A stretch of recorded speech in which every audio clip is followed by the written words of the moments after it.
एक ऐसा लड़का था जो इतना गरीब था कि स्कूल जाने के लिए उसे रोज सुबह न्यूज़पेपर्स बेचना पड़ता था, जिसका घर एक ऐसी जगह था जहां बिजली भी नहीं आती थी।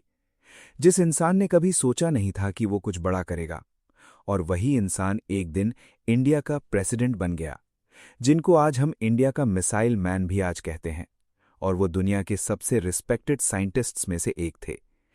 यार, ये कोई कहानी नहीं है, ये एक ऐसे इंसान की सच्चाई है जिसने कभी हार नहीं मानी। और वो इंसान थे डॉक्टर एपीजे अब्दुल कलाम, जिनका पूरा नाम अवुल पकीर ज़ैनुल अब्दीन अब्दुल कलाम। आज हम बात करेंगे उनकी ऑटोबायोग्राफी के बारे में, विंग्स ऑफ फायर। 1999 में आई ये बुक अरुण तिवारी के साथ मिलकर लिखी। ये सिर्फ एक इंसान की कहानी नहीं है, ये इंडिया की कहानी है, ये सपनों की कहानी है, ये प्रूव करने की कहानी है कि बैकग्राउंड मैटर नहीं करता, सिर्फ डिटर्मिनेशन मैटर करता है। तो कंफर्टेबल हो जाइए और शुरू करते हैं। 15 अक्टूबर 1931 में जन्मे रामेश्वरम, तमिलनाडु में एक छोटे से इलाके में एक मुस्लिम परिवार में एक बच्चा पैदा हुआ। नाम रखा अब्दुल कलाम। उनके पिताजी जैनुल अब्दीन एक नाव के मालिक थे। वो हिंदू तीर्थयात्रियों को रामेश्वरम और धनुषकोडी के बीच नाव में ले जाते थे। वो पढ़े लिखे नहीं थे, लेकिन उनके अंदर एक चीज थी जो कलाम ने अपनी पूरी जिंदगी अपने अंदर एक गांठ की तरह बांध लिया: सीधा साफ कैरेक्टर और मेहनत करना। कलाम लिखते हैं, मेरे पिताजी के पास न कोई फॉर्मल एजुकेशन था, न कोई ज्यादा पैसा, लेकिन वो मेरे सबसे बड़े टीचर थे। कलाम की मां आशी अम्मा एक डीपली रिलीजियस, लविंग और काइंड औरत थी। रामेश्वरम में हिंदू मंदिर के पास एक मॉस्क था। कलाम के घर के सामने एक हिंदू पंडित का घर था, और कलाम का सबसे अच्छा दोस्त रामानागा शास्त्री, जो कि एक हिंदू पंडित के बेटे थे। यार, ये डिटेल कलाम ने बहुत डेलिबरेटली अपनी बुक में डाली है, क्योंकि वो इंडिया की कॉम्पोजिट कल्चर को अपनी जिंदगी का हिस्सा मानते थे। रिलीजन उन्होंने कभी इंसानों के बीच की दीवार नहीं समझी। स्कूल में एक दिन एक नई टीचर ने अब्दुल कलाम को अपने दोस्त रामानाथा के पास बैठने से रोक दिया। फिर दोनों बच्चे अलग अलग रोज में बैठ गए, जिससे रामानाथा बहुत दुखी हो गए और रो पड़े। शाम को जब ये बात रामानाथा के पिताजी को पता चली, तो उन्होंने उस टीचर को सुना दिया, ये तेरा स्कूल है, लेकिन ये मेरा धर्म नहीं। मेरे बेटे का दोस्त मेरे बेटे के पास बैठेगा।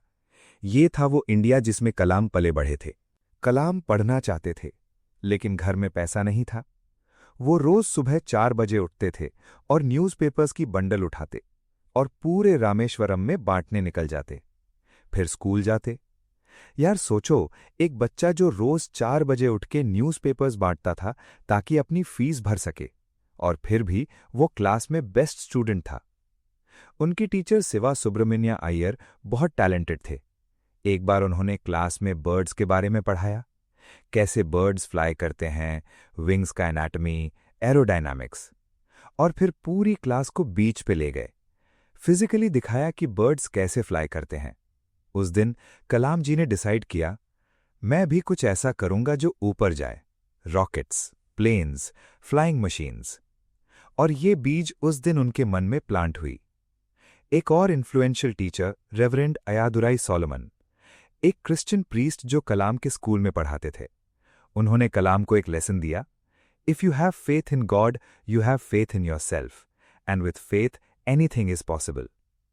कलाम एक डीपली रिलीजियस इंसान थे।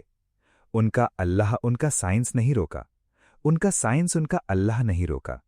दोनों एक साथ चलते रहे। हायर एजुकेशन के लिए कलाम को घर छोड़ना पड़ा।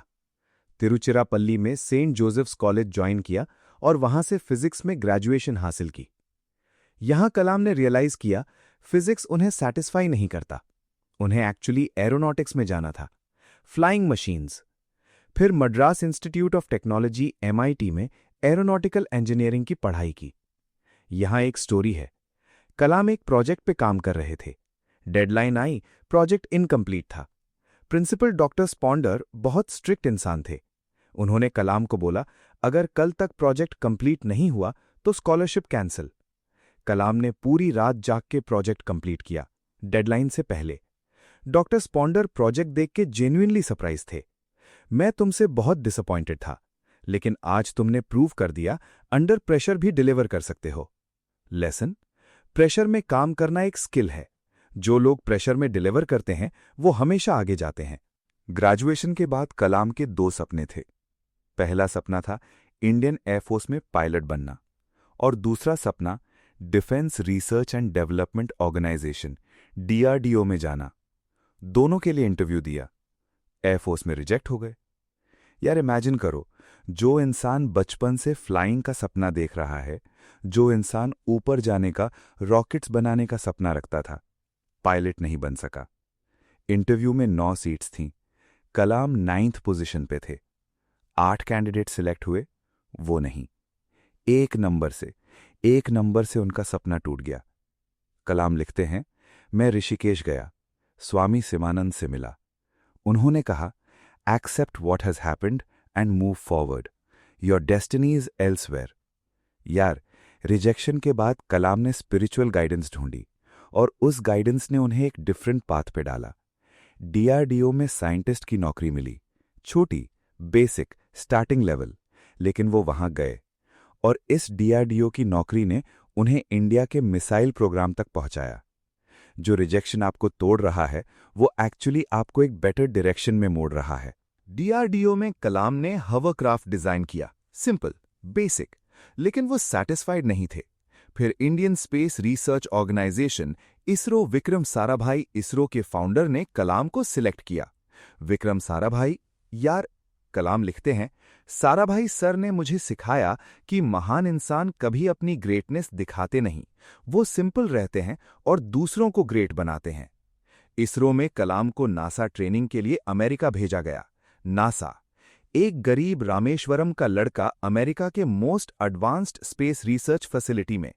कलाम लिखते हैं, मैं नासा के कॉरिडोर्स में चला और मुझे एक पल के लिए लगा ये सपना है। नासा में कलाम ने रॉकेट टेक्नोलॉजी सीखी और वापस इंडिया आए, एक मिशन के साथ। इंडिया अपने रॉकेट्स खुद बनाएगा, किसी पे डिपेंड नहीं करेगा। यार, अब आता है इस बुक का सबसे emotional chapter, SLV-3, satellite launch vehicle 3, India का पहला इंडिजिनस रॉकेट। इस प्रोजेक्ट के कलाम प्रोजेक्ट डायरेक्टर थे और हंड्रेड्स ऑफ साइंटिस्ट्स की टीम थी। Years of preparation. 10 August 1979, launch day.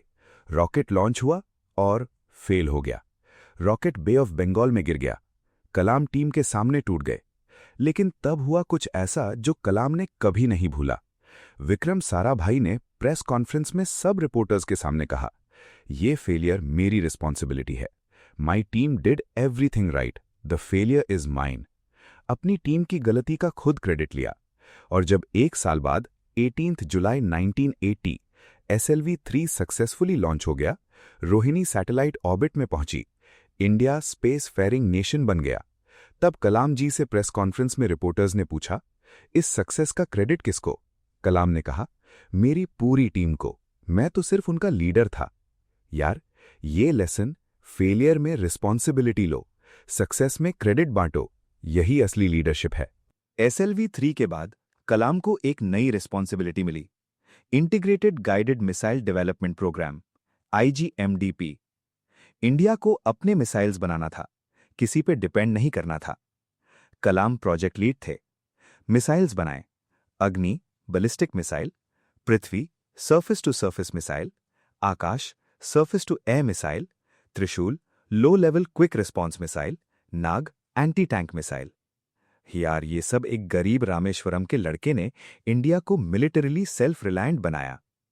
सबसे इमोशनल मोमेंट, एक बार किसी वेस्टर्न कंट्री ने इंडिया को टेक्नोलॉजी देने से इनकार कर दिया। आप खुद नहीं बना सकते क्या? कलाम की टीम ने खुद बनाया, और जब बनाया वो वेस्टर्न टेक्नोलॉजी से बेहतर निकला। ह्यूमिलिएशन अगर सही डायरेक्शन में चैनलाइज हो तो सबसे पावरफुल फ्यूल बन जाता है। यार, टेक्निकल अचीवमेंट्स तो बहुत हैं, लेकिन जो चीज कलाम को ट्रूली ग्रेट बनाती है वो उनका कैरेक्टर था। Character trait 1, simplicity. इंडिया का प्रेसिडेंट बनने के बाद भी कलाम रोज सुबह 6:30 बजे उठते, वेजिटेरियन खाना खाते, सिंपल कपड़े पहनते, अपना सामान खुद उठाते। राष्ट्रपति भवन में वो साइंटिस्ट्स और स्टूडेंट्स ज्यादा बुलाते थे नेताओं से। एक बार एक जर्नलिस्ट ने पूछा, सर, आप प्रेसिडेंट हैं, इतनी सिंप्लिसिटी क्यों? कलाम ने कहा, मैं पहले एक इंसान हूं, प्रेसिडेंट बाद में। कैरेक्टर ट्रेट 2, चिल्ड्रन का प्यार। कलाम को बच्चों से बहुत प्यार था। जहां भी जाते स्कूल्स में लेक्चर देते, घंटों बात करते बच्चों से। 1 बिलियन लोगों के सपने 1 बिलियन मिसाइल से ज्यादा पावरफुल हैं। उनका सपना था 2020 तक इंडिया डेवलप्ड नेशन बने, और वो सपना उन्होंने बच्चों के हाथ में दिया। Character trait 3, no bitterness. जिंदगी में बहुत रिजेक्शंस आए। एयरफोर्स ने रिजेक्ट किया, कुछ प्रोजेक्ट्स फेल हुए, पॉलिटिकल ऑपोजिशन भी आया, लेकिन कलाम ने कभी किसी के बारे में बुरा नहीं कहा, कभी बिटरनेस नहीं दिखाई। The best way to handle a difficult person is to prove them wrong with your success. Character trait 4, spiritual और साइंटिफिक। कलाम नमाज पढ़ते थे, कुरान तिलावत करते थे और रॉकेट इक्वेशंस भी सॉल्व करते थे। भगवद गीता भी पढ़ते थे, थिरुक्कुरल भी। उनका बिलीफ था साइंस और रिलीजन दोनों एक ही ट्रूथ की तरफ अलग अलग रास्ते हैं। 2002 में doctor APJ Abdul Kalam India के 11th प्रेसिडेंट बने, यानी राष्ट्रपति भवन में पहला काम किया। Hundreds of under privileged children को राष्ट्रपति भवन में बुलाया, उन्हें मुगल गार्डन्स दिखाए, उन्हें खाना खिलाया, उनसे सपनों के बारे में बात की। एक प्रेसिडेंट ने पहला काम ये किया। कलाम कहते थे, I am not a president of politicians, I am a president of people, specially of young people. 2007 में प्रेसिडेंट का टेन्योर खत्म हुआ। वो वापस टीचिंग में गए, अन्ना यूनिवर्सिटी, आईआईटी, स्टूडेंट्स के पास, क्योंकि उन्हें पावर नहीं चाहिए थी। उन्हें पता था ये फ्यूचर स्टूडेंट्स को और कैसे ब्राइट बनाया जा सकता है, उन्हें सही गाइडेंस देकर। यार 27 जुलाई 2015 को कलाम जी स्टूडेंट्स को लेक्चर दे रहे थे। टॉपिक था creating a livable planet earth. Lecture के बीच उन्हें कार्डियक अरेस्ट आ गया और 83 साल की उम्र में डॉक्टर एपीजे अब्दुल कलाम जी इस दुनिया से चले गए। यार जब ये न्यूज़ आई, पूरा इंडिया रोने लगा। स्टूडेंट्स रोने लगे, साइंटिस्ट्स रोने लगे, पॉलिटिशियंस रोने लगे, आम लोग रोने लगे, क्योंकि कलाम सिर्फ एक साइंटिस्ट नहीं थे, सिर्फ एक प्रेसिडेंट नहीं थे, वो एक होप थे, एक प्रूफ थे कि इस देश में एक गरीब, एक मुस्लिम, एक सिंपल इंसान सबसे बड़ा पद पा सकता है और फिर भी सिंपल रह सकता है। उनके आखिरी वर्ड्स जो उन्होंने उस लेक्चर में बोलने शुरू किए थे, if you want to shine like a sun, first burn like a sun. अगर आप सूरज की तरह चमकना चाहते हो तो पहले सूरज की तरह जलो। तो यार आज विंग्स ऑफ फायर से हमने ये सीखा, बैकग्राउंड मैटर नहीं करता। रामेश्वरम का गरीब लड़का इंडिया का प्रेसिडेंट बना। रिजेक्शन एक रीडायरेक्शन है। एयरफोर्स ने रिजेक्ट किया, मिसाइल मैन बन गए। फेलियर में रिस्पॉन्सिबिलिटी लो। सारा भाई ने सिखाया, लीडर फेलियर का क्रेडिट लेता है। सक्सेस में क्रेडिट बांटो, टीम को क्रेडिट, खुद को नहीं। सिंप्लिसिटी असली ग्रेटनेस है। प्रेसिडेंट बनने के बाद भी सिंपल रहे। साइंस और स्पिरिचुअलिटी दोनों साथ चल सकते हैं। सपने बच्चों को दो, नेक्स्ट जनरेशन असली मिसाइल हैं। टिल द लास्ट ब्रेथ काम करो। लेक्चर देते देते गए। कलाम ने एक बार कहा था, dream is not what you see in sleep, dream is the thing which does not let you sleep. सपना वो नहीं जो नींद में देखो, सपना वो है जो नींद ही ना आने दे। आज से एक काम करो, कलाम जी की एक बात जो आपको सबसे ज्यादा टच करती है, अपनी डायरी में लिख लो और रोज उस बात को याद करो। कलाम जी ने कहा था, you have to dream before your dreams can come true. पहले सपना देखो तब वो सच होगा। अगर ये वीडियो हेल्पफुल लगी, प्लीज लाइक करो और शेयर करो अपने उस दोस्त के साथ जो सोचता है मेरे बैकग्राउंड की वजह से मैं कुछ नहीं कर सकता। कलाम जी की जिंदगी उस सोच का जवाब है। सब्सक्राइब जरूर करो क्योंकि अगले वीडियो में हम कवर करेंगे एक और लाइफ चेंजिंग बुक। तब तक ख्याल रखना अपना। जय हिंद।